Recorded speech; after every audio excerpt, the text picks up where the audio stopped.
final overview of Chapter 2. We're going to not only prepare and explain the use of a trial balance, we're also going to pull off the income statement, the owner's retained earnings statement, and balance sheet. And this is the whole purpose for keeping records, is to be able to pull off those financial papers. So what is a trial balance? A trial balance is literally every account listed in the general ledger, credit and debit balances, and you pull them off and make sure that the ledger is in balance.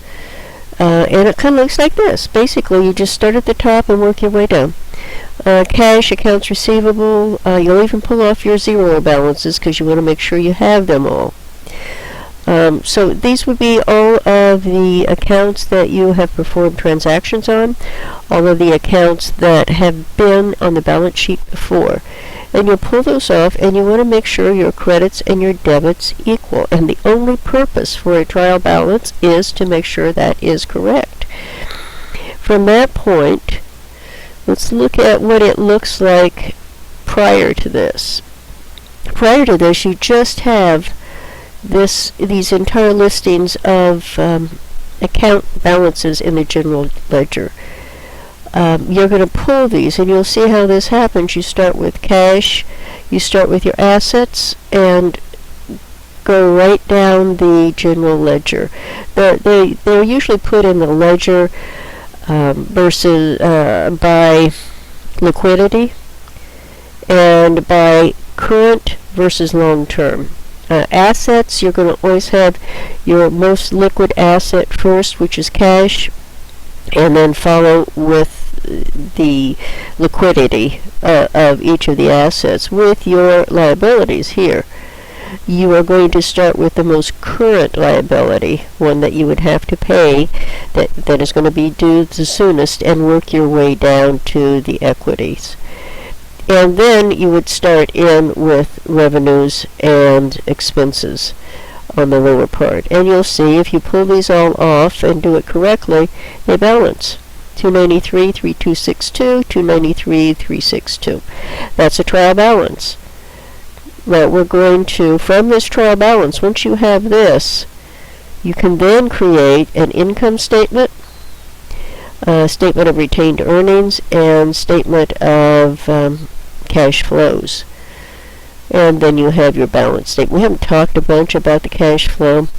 We've just been concentrating on the income, retained earnings, and the balance sheet.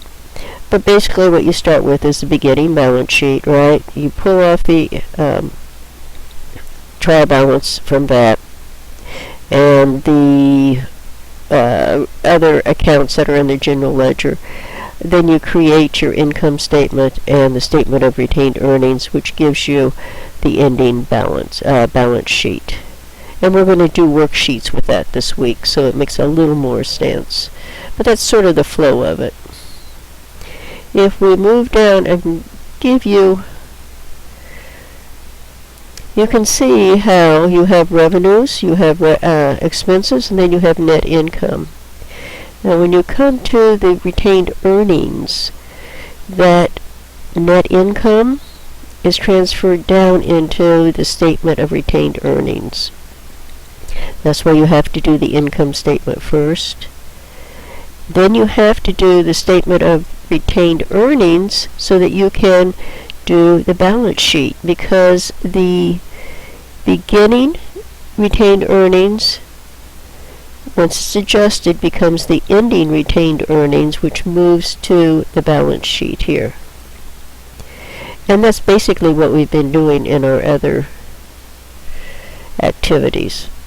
One other thing that we use these statements for is to look at ratios, and these are very important for investors or for when you want to go get a loan.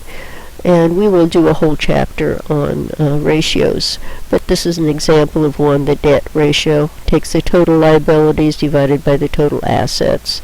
Ratios are usually very easy to pull off as long as you have your financials correct. So that's the end of Chapter 2.